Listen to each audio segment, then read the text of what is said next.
Why ads are so powerful now.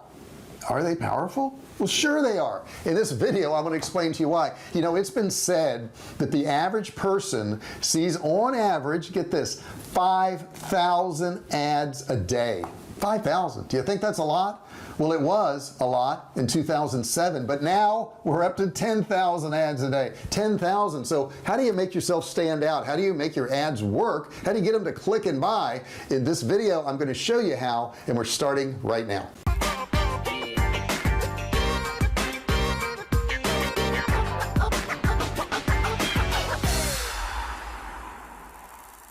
Hey, I'm JR Fisher. If you're new to my channel, don't forget to subscribe. There's a big subscribe button down there. It's huge, huge. Go down there, click that subscribe button, and don't forget, ring the bell, turn on bell notifications. That's super important. But wait, there's more to that.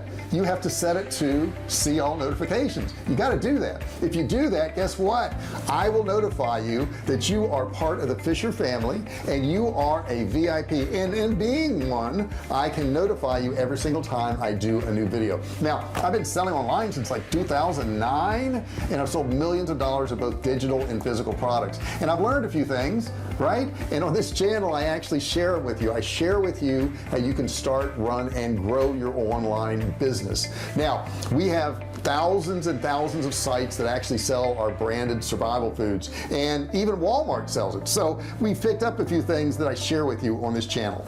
Oh yeah, I almost forgot. I've got a free course for you. Well, it's a $97 course, but for you it's free. All you got to do is go down to the description, click the link, you get instant access. You don't need a credit card, you don't need PayPal, you don't need any of that. You just click and learn. Now let's check out why ads are so powerful nowadays. Now, you know, here's the truth. The internet has revolutionized business because it has actually allowed a small business person, somebody in their home, right, in their home office or sitting on the couch, to run an ad and actually target customers. This actually has been very detrimental to big businesses that always depended on brands before.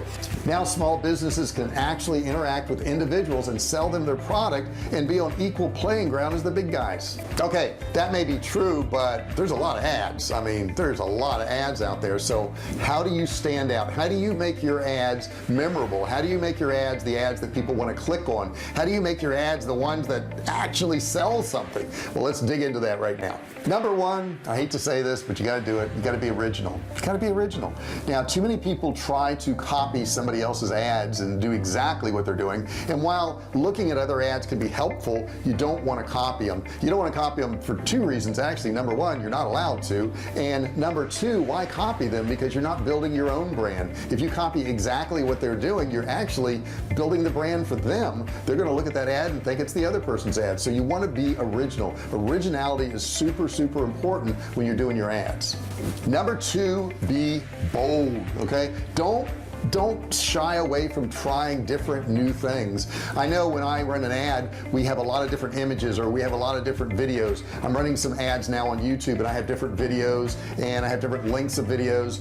You got to be bold. You got to try different things. You got to try different audiences where, you know, those particular videos may work in one area, they may not work in another area. So you got to constantly change it up. It's not like, and this is what I used to think, well, you just run an ad and it was good or not, when that's not the case. You run a whole bunch of ads for a low cost, and you figure out which ones are working, and then you increase the spend on those ads.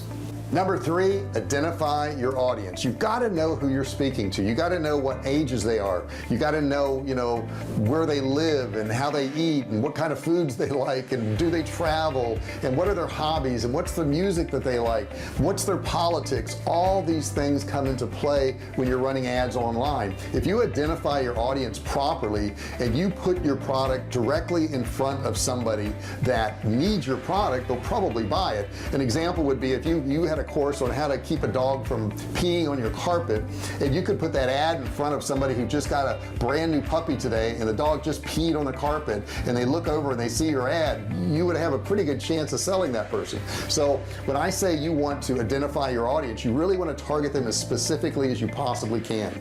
Number four, Don't make it difficult. Don't make it difficult.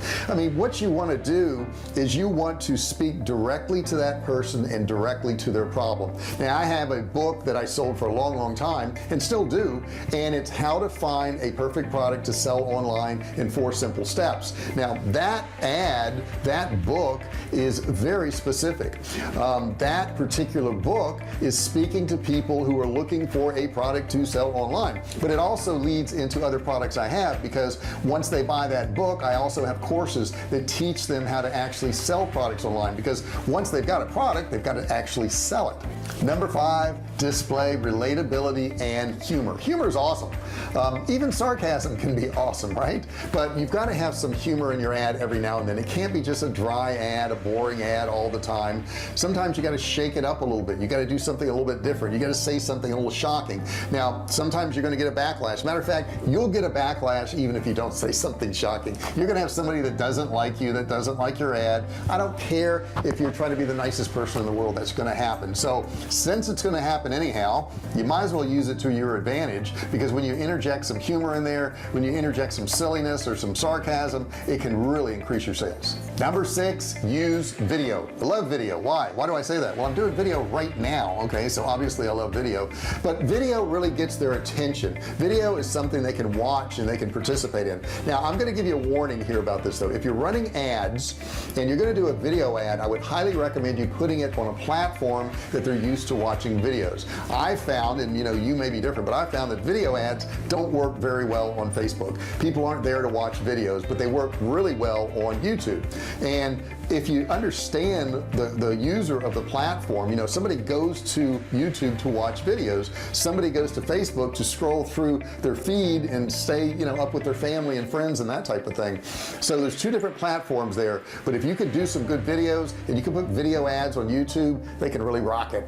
Number 7, understand your competition. Everybody has competition. If there's no competition out there for your product, you may have a bad product, because there's pretty much competition for every single product that's out there. So if you have a product and there's somebody else selling a similar product or a like product, then you're going to want to look at them if they're successful. Figure out what they're doing. Look at their social media, look at their ads, look at their posts, look at their Twitter account, look at all that stuff, find out what they're doing and do something similar.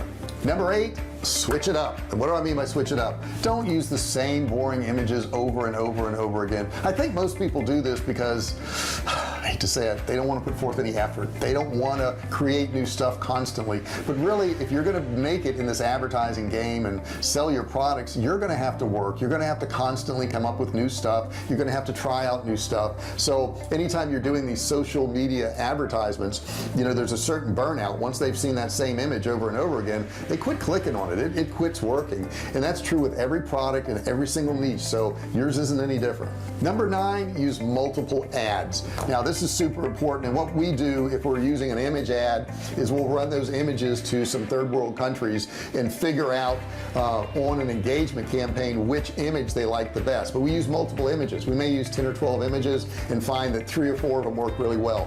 But you got to do the same thing with videos. And once you've done that and you've figured out some that work, you want to start working on your copy. Maybe you need to change your title every now and then. Maybe you want to have like 10 different titles and use the same image. There's so many ways to do this. However, you've got to understand you need multiple ads. You can't live off single ads. Number 10, the headline is the important part.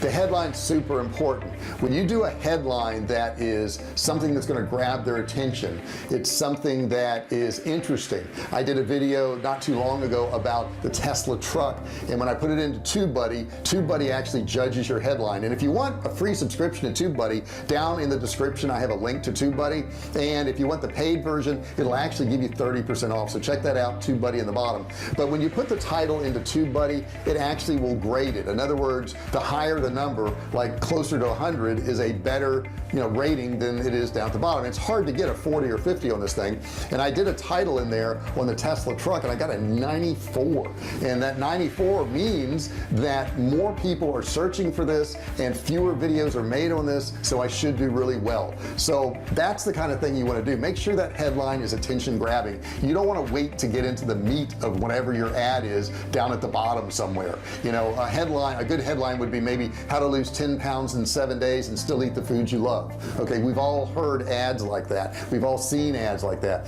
but it gets your attention. It says, well, what do I got to do? And it makes them read a little bit further into it. Number 11, create a sense of urgency. So maybe you're having a sale and maybe there's only 8 hours left, or maybe there's only 2 hours left, or maybe you've got a limited supply of a particular product. Maybe you've only got 50 left or 40 left. You want to make sure you put that in your ad copy so you have that sense of urgency, because even though people look at the ad and say, well, that's a good ad and that's interesting and I may get that product on down the road that looks like a good price, there's no sense of urgency. There's no reason for them to do it right now because it's not going away. It's going to be there forever. So make sure you have that sense of urgency to get your product. You could also say, you know, buy now and we're going to give you $10 off or 20% off for the next 24 hours. Some sense of urgency needs to be in that advertisement.